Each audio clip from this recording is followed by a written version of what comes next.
वो जर्नल फैज को जब 2 जूते पड़े अली बुखारी साहब, उसने भी बहुत कुछ कह दिया है। वो केसेस तो अभी शुरू ही नहीं हुए। जिसने ये कहा होगा, मैं आपको गारंटी के साथ बताऊंगा मेरा। वैसे आपको मंदोखेल साहब गारंटी है कि जनरल फैज को जूते पड़े हैं? आपने बहुत बड़ी बात कर दी है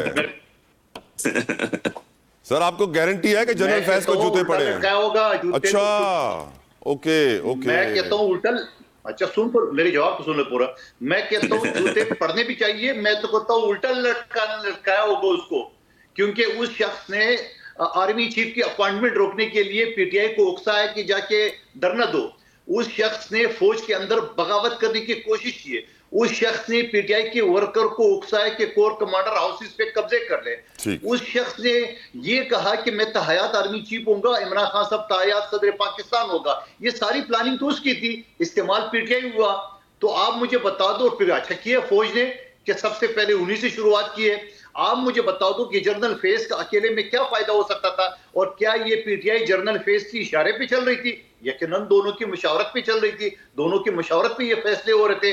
आप मुझे बताओ, इस्लामाबाद के धरने का आपने, मैं उस वक्त पार्लियामेंट लाजर्स में था जब खान साहब ने धमकी दी कि 6 दिन बाद आऊंगा, तो 6 दिन के बजाय वो 6 महीने बाद इस्लामाबाद फिर भी नहीं आए। उसने जाके जेएचक्यू के सामने धरने शुरू कर दिए। आप मुझे बताओ, ये सारी चीजें, अभी तो वो केसेस बाकी है, अल्लाह ना करे वो केसेस बन जाए, मैं ये नहीं कहूंगा क्योंकि हम पे उगते हैं, हमें कभी नहीं चाहता हूं।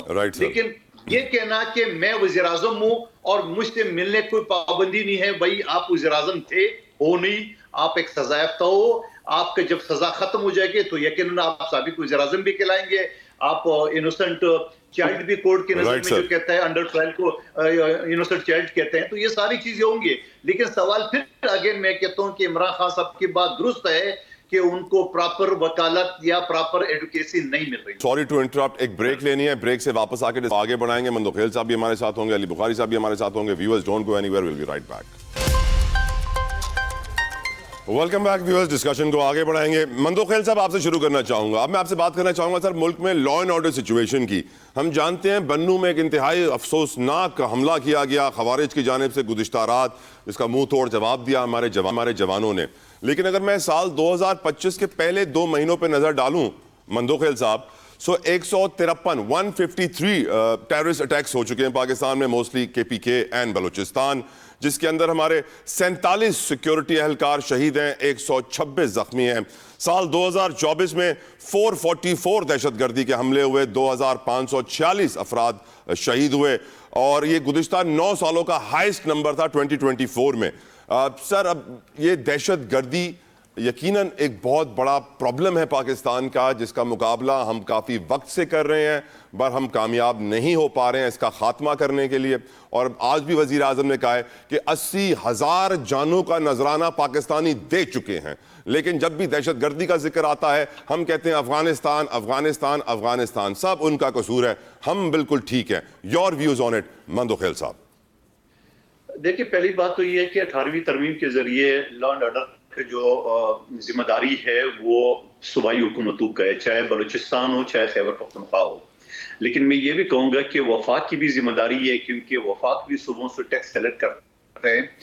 तो ये बन्नू का हमला इससे याद को लेके गए, आपको याद होगा, एक फायर नहीं हुआ, एक ताला नहीं तो टूटा, खुद ही जाके सारी चीजें लोगों को ले गए। और बल्कि जब दहशतगर्द अपने ठिकानों तक पहुंच गए तो मीडिया को फोन करके ये कहा कि हम खैर खैरियत से पहुंच, बकायदा शरबत पी के। तो ये सारी चीजें कौन देख रहा है? ये वफाक ने तो नहीं देखना है, ये फौज ने तो नहीं देखना है, ये तो सूबाई हुकूमत ने देखना है, ये तो पुलिस ने देखना है, वहां की प्रोसिक्यूशन ने देखना है, वहां की जुडिशरी ने देखना है, वगैरह वगैरह। लेकिन साथ साथ मैं ये भी कहूंगा कि ये जब इमरान खान साहब के खिलाफ अदम एतमाद की तहरीक जो है ना वो पास हो गई है, और TTP ने भी सर उठा लिए, और BLA और बलूचिस्तान की जो तंजीमें हैं उन्होंने भी सर उठा लिए, ये भी एक सवालिया निशान है। आज PTI वाले कहते हैं कि जब इमरान खान का दौर था तो अमन था, तो इसका मतलब तो फिर ये कंफर्म है कि जब अमन था तो क्यों था, जब अमन था तो क्यों था। क्यों मैं इस वजह से इस्तेमाल कर रहा हूं कि आपका गठजोड़ था। आज भी अगर डी खान में TTP Gandapur group, TTP D Khan group के नाम से मशहूर है, मेरा भाई इलाका जोब डी खान के साथ टच लगता है, वहां मगरिब के बाद आप इस्लामाबाद नहीं जा सकते हो। जो मोटरवे है डी खान इस्लामाबाद या डी खान जोब या डी खान क्या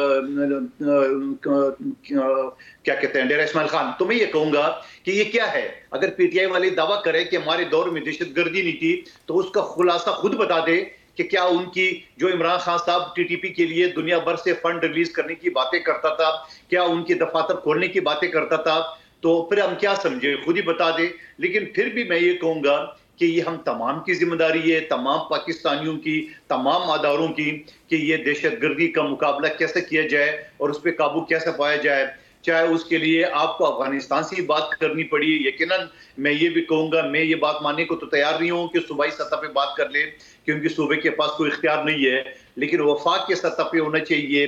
क्या जो हमारे इसाक डार साहब है, तो वो क्या अफगानिस्तान गए, क्या उन्होंने कोई बात किया, क्या उन्होंने सफारती तौर पे उनसे बात की है?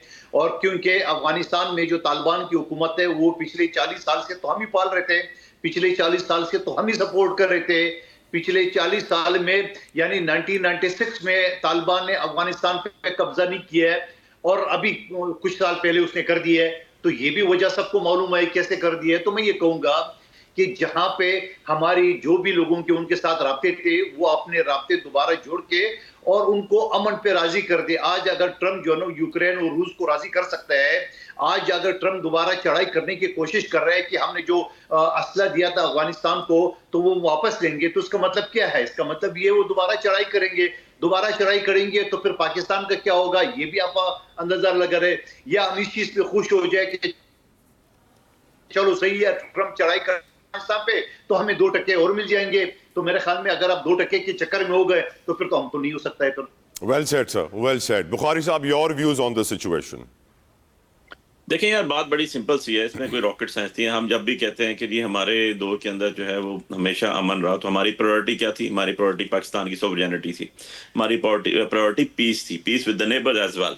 सो इशू ये है कि हम पहले दिन से ये कहते थे कि इमरान खान साहब का व्यू देख लें, आज से 25 साल पहले भी वो ये कहते थे कि हमें लोगों की लड़ाई नहीं लड़नी, और यही आज यूनिवर्सल ट्रुथ है। आज ट्रंप ने भी बैठ के यही कहा है कि हम लोगों की लड़ाई नहीं लड़ेंगे।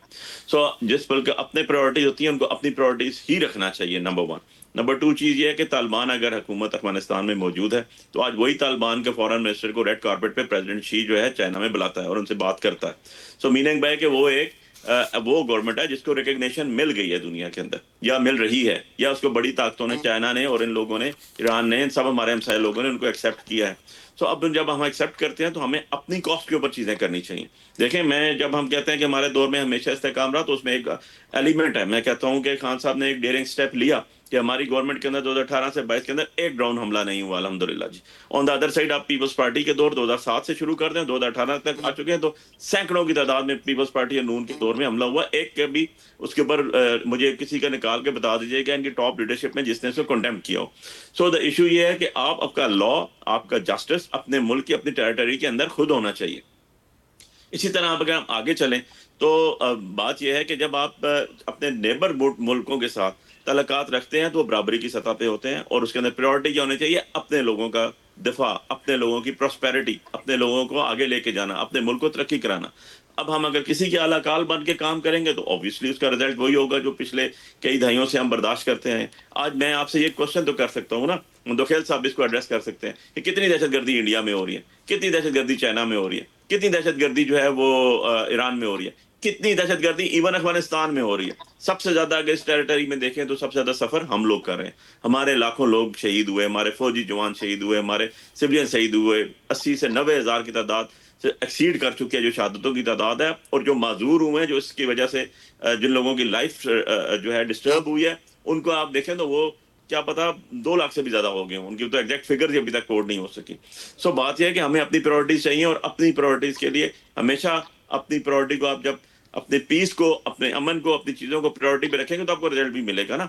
अगर आप लोगों के एहलकार बन के चलेंगे तो कभी भी आपके मुल्क के अंदर, आपके खानदान के अंदर, आपके घर के अंदर, आपके कबीले के अंदर अमन नहीं आ सकता।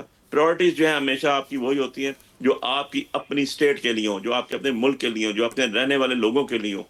सो भाई बात यह है कि मंदोखेल साहब ने भी एक लंबी तारीख बता दी। अब ऐसे है कि आज आपके नेबर्स, आज आपके हमसायों में किसके साथ हमारी ट्रेड है? हमारा ट्रेड किसके साथ है काइंडली ये देख लें जरा आप, आपको अपनी फॉरेन पॉलिसी पता लग जाएगी। ये बर्डन किसके ऊपर आता है? आपकी फॉरेन पॉलिसी के ऊपर आता है। फॉरेन पॉलिसी का मुझे फॉरेन मिनिस्टर तो बता दें, आपका फॉरेन मिनिस्टर है किधर भाई? कहाँ ढूंढ के लाए उसको? कहाँ पर है फॉरेन मिनिस्टर? कौन सी फॉरेन अफेयर्स के अंदर उसकी इन्वॉल्वमेंट है? नहीं है। ये यूनिवर्सल ट्रुथ है, साल हो गया इनकी गवर्नमेंट के अंदर। अब पीपल्स पार्टी या मंदोखेल साहब ये कहेंगे ये नून कर रही है, भाई आप पार्ट एंड पार्सल है ना उसके अंदर। आपकी वोटों से प्राइम मिनिस्टर बना है, आप उनकी वोटों से सदर बने हैं, आपका स्पीकर उनकी मर्जी से बना हुआ है, उनका चेयरमैन, आपका चेयरमैन उनकी वोट से बना हुआ है। सो द थिंग इज कि आप part and parcel of the right sir. System चल रहे हैं ना, गवर्नमेंट है। सो आप लोगों पे भी रिस्पॉन्सिबिलिटी। आप ही बता दें मुझे आपका फॉरेन मिनिस्टर है किधर? ये चीजें फॉरेन मिनिस्ट्री की हैं, उन्होंने डील करनी है इसको with the help of defence ministry. उसके साथ बैठ के एक चीज तय करनी होती है, अपनी बॉर्डर सिक्योरिटी प्रायोरिटी पे रखनी होती है, अपने लोगों की लाइफ सिक्योरिटी पे रखनी होती है। ये सारी चीजें अदरवाइज तो डिबेटेबल भी हैं। इसके अंदर पॉलिसीज भी बनाई जाती हैं, और पॉलिसीज वो बनाई जाती हैं जो एवर लास्टिंग हो ना, कि आप 10 साल बाद 5 साल बाद दोबारा यू टर्न लेना पड़े और पॉलिसीज आप लेके नहीं बनाना शुरू। बिल्कुल ठीक। Thank you so very much Ali Bukhari साहब, thank you so very much, जज़ाकल्लाह खैर।